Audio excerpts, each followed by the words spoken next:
Welcome, Dr. James Beckett, Sports Card Insights.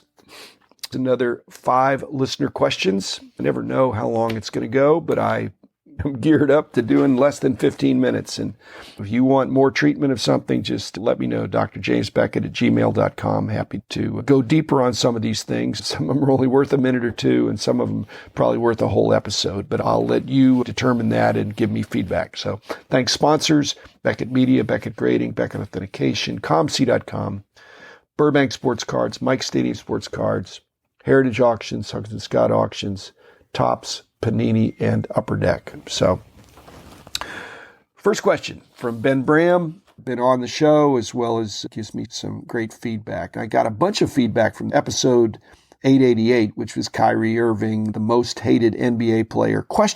I don't think he is. I think he's the most curious.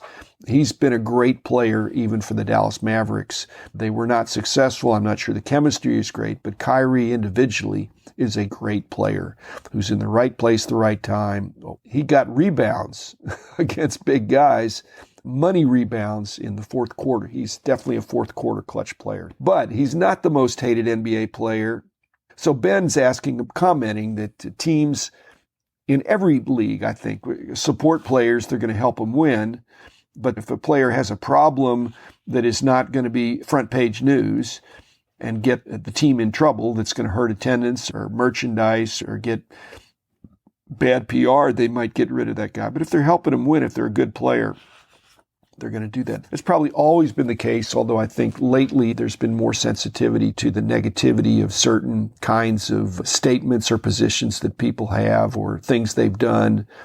Should be innocent until proven guilty, but not always. So anyway, he collects postcards and autographed postcards, and he was thinking about getting a Tom Yawkey postcard that was autographed. And it was $400, and Ben's a serious collector.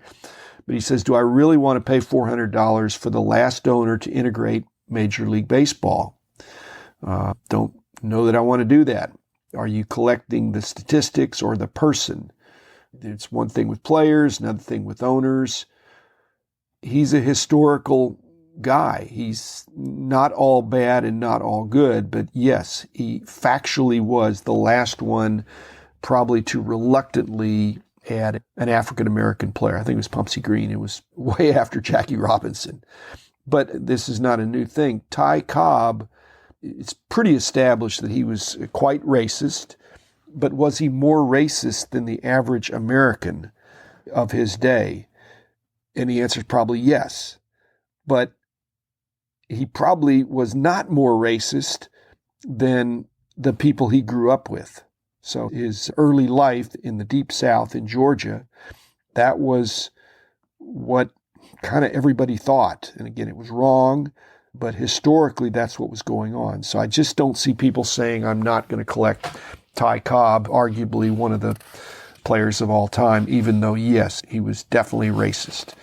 Next question from Frank Costella, my golfing buddy. He says he owned a golf course on the Upper Peninsula of Michigan, and he would run across 48, 49 Leaf cards on occasion, but he also was in the Detroit area. He didn't see him there, but he saw him up there, but he saw the high numbers up there. So he said that's an area where Leaf did some distribution, apparently. The non-short printed ones were in Detroit, and the short prints, the tougher ones. That just points out, Frank, which is great. People were recognizing that, and he and I, back to the 70s, he's about my age. And so in the 70s, the whole thing was regionals, but it wasn't just the regionals of the hot dog cards and where they came, but it was also the regional distribution, especially of high numbers. When I was doing buying trips in the 70s, and a lot of the serious dealers were doing that, you would try to go to the areas that had the potential for these later issue cards. The short prints of the Leaf cards undoubtedly were issued secondarily after the initial 49 cards were distributed. Then late in the year in 49, But I strategize buying trips according to where there might be a potential to get some really good cards. And in that case, that would be 52 Topps high numbers. I also got these 49 Leaf rare cards, and they weren't in the metropolitan areas. They were in the out and about. And so thanks for your comment, Frank. Got a comment from ML. This is from way back to episode 846, which was the 7 listener questions. And I don't remember the questions, but he was looking at score. And I've made comments about score, Pinnacle, and playoff. And there's a whole generational pass along, how those brands were acquired, adopted, and picked up, changed names and all that stuff. But anyway, he says that in early 98, Jerry Meyer was named Beckett Media's Sports Card Executive of the Year. Due to Pinnacle filing for bankruptcy less than a year later, it would be the only time Beckett would give out such an award. So that's from the Wikipedia page about Pinnacle. And he said, I'd love to hear more about this. I'm sure there's more to the story. I believe it is true. I'm not sure that's exactly the reason why we ended the award, but we had editorial stuff that we did and we had empirical stuff that we did, and the price guide was always attempting to be as much empirical, but the editorial, deciding which company or which executive, it's just an opinion thing. And I personally tried to stay out of that, and so I tried to let the editorial people do it, but you can see there's all kinds of ways to stub your toe when it's purely an opinion. Is it based on popularity? Hopefully not, and I don't think it was. Before Pinnacle went out of business, they were very aggressive. Were they too aggressive? Because they were bankrupt. But Jerry Meyer was a true CEO. He really thought big. He really tried to move the top line and dramatically increase sales. And for a while there, it looked like he had the Midas touch. But you get overextended, and then the aggressive sports card executive of the year is not looking so good when the company has more liabilities than assets. So it's just the way of business. We didn't put any curse on him. There wasn't any Madden curse for us. But again, like I say, if it's more of an opinion, even if it's a group of people that get together and huddle up and have a focus group or an advisory group that recommend these things, it's still an opinion. And I delegated that. I was the publisher, I was the boss, but I needed to let the editorial people do the stuff they did. Question from TM from fall. He said, why is nobody interested in constructing complete and accurate digital archives depicting every known baseball card associated with a team or a city? They're interested in using it. The operative word is constructing, and the second operative word is complete. It's easy to know Texas Rangers haven't been around that much, but Cleveland, Detroit, Cincinnati, teams that have been around for 100 years, having a digital archive, the first 90% of the cards are easy. They're out there, they're available. It's that last 10% that are extremely hard to come up with. Again, 90% track on the Beckett OPG and in the marketplace and all the digital stuff that my old company has. ComC has team designation, so you could look at that. But that's the extant population of cards that are there. Tom, I think if you've really worked it, then my hat's off to you, but it's probably going to be a labor of love.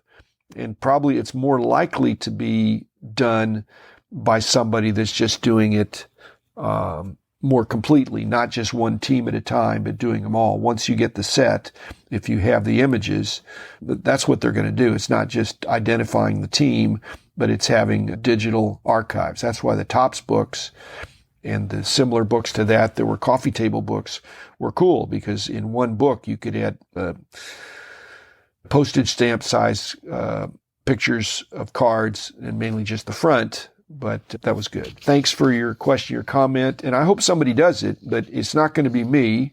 Certainly, I did some things like that, but just scanning a bunch of stuff is not trivial. And then lastly, from my buddy John Keating, that 70s card show, which is not around anymore, but he's come back with another new show, and he's talking about my Ray Guy episode where he just thinks, how bad is that to be a punter? It's the only position in sports that's indicative of failure. It's fourth down, and so you got to bring in the punter. But he comments on the fact that Ray Guy was rarely blocked, 3 blocks in his career, when there were a lot of kicks being blocked back then. And again, I think Ray Guy, you just got to get rid of it. But As for Ray Guy having the worst rookie card ever because he's a punter, you can't say that, John, because you're the Herb Washington fan. Talk about a pinch runner that never got up to bat. That's not indicative of failure, but it's a desperation move when Herb Washington sat on the bench the whole season waiting for his pinch running opportunities. And again, that's exciting, but otherwise he's not fielding, he's not hitting, he's just running. The other reason for the punts, they've changed the rules in the sense of, I think back when Ray Guy was kicking, I think they just had roughing kicker. Maybe they didn't have running into the kicker at that time, which would be 5 yards instead of 15 yards. And now the kick blocks are very situational. They'll either attempt to block it or they'll set up the return. At any rate, Ray Guy, again, almost exactly my age, and he's passed away. Again, I don't want to get too much into the necrology, but anyway, thanks, John, for your comments, and thanks, everybody. I got behind on my listener questions, and so I'm trying to catch up here, but that doesn't mean I don't want more. I'm not trying to run out. I just want to be a little more timely than I've been. I've been doing other episodes, and now that I'm 3 days a week instead of 5 days a week, it accumulates in a different way. Thanks, everybody. I'm still enjoying doing this podcast, and I love responding to your questions. If you want to hit me at a show, don't hit me, but if you want to ask me a question at a show, you can ask me, and I can either turn on my recorder right there and do something, or I can just jot it down, or if it's something that's going to take a little more time, I'm happy to have people on if it's worth a whole 15 minutes. If you see me, say hi. I say hi to the people I know, but at this point, I don't know as many people, I guess, as know me. So even when I try to be a little incognito, I still probably stay in one place too long. So not elusive. I'm just enjoying the industry in a fresh way for me now. So thanks, everybody. I'll be back again in a couple of days with another episode, and keep enjoying the hobby the way you want a hobby. Bye-bye.